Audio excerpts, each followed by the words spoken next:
اهلا بيك يا صديقي. لو كنت شفت الفيديو اللي فات فانت دلوقتي اكيد عرفت ان عضلات رجلك مش للمنظره، دي بتشتغل زيها زي القلب بالظبط، كمان بيسموها القلب التاني السكند هارت. بس السؤال هنا بقى، ازاي نشغل القلب ده؟ ازاي تمرن عضلات رجلك من غير ما تروح جيم ولا تشتري اجهزه؟ النهارده هقول لك على 5 تمارين تفعل القلب التاني في اقل من 10 دقائق. قبل ما نبدا خلي بالك من نقطتين. النقطه الاولى، العضلات دي مش بس للحركه، دي بتضخ الدم وبتمنع الجلطات وبتحافظ على الدوره الدمويه. النقطه الثانيه، التمارين دي مش بس للي عايز يبقى رياضي، دي مهمه لاي حد عايز صحته وطاقته ونومه يتحسن. من غير رغي كتير يلا بينا على التمارين. طبعا زي ما احنا شايفين اول تمرين معانا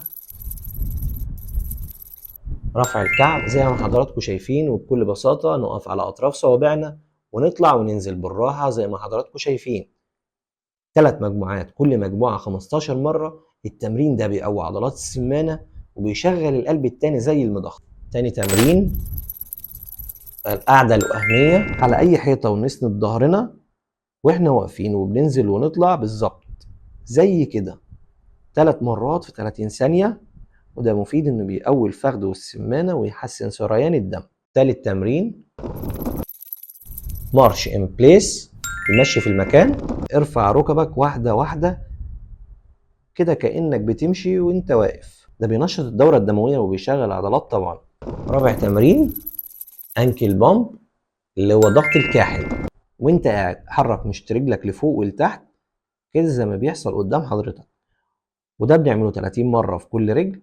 التمرين ده ممتاز خصوصا لو بتقعد كتير او بتشتغل على لاب لمده طويله من غير حركه، بيمنع التورم وبيشغل طبعا القلب التاني.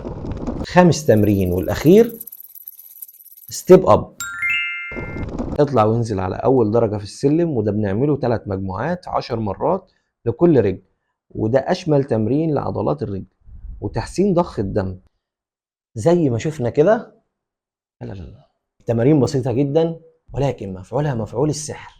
هنبدا بالابسط ونعلى بواحده بواحده، مش لازم طبعا نبدا بكل التمارين. تمرينين يوميا يفرقوا، اظن محدش بيدلع حد كده. وطبعا الاستمراريه اهم من الكمال. تتمرن 5 دقائق كل يوم احسن من مره في الاسبوع. الدم من غير ميه بيتقل والعضله مش هتشتغل بكفاءه. لو بتشتغل من المكتب حرك رجلك كل نص ساعه حتى لو انت قاعد. اخر حاجه، الاكل من غير حركه مش كفايه. تغذيه شغل العضله بس التمرين هو اللي يخليها فعاله. ابدا باللي تقدر عليه يا صديقي، شغله النهارده. طيب لو محتاج جدول تمرين اسبوعي بسيطه اكتب لي في الكومنتات وهنزله لك. في الختام، سلام.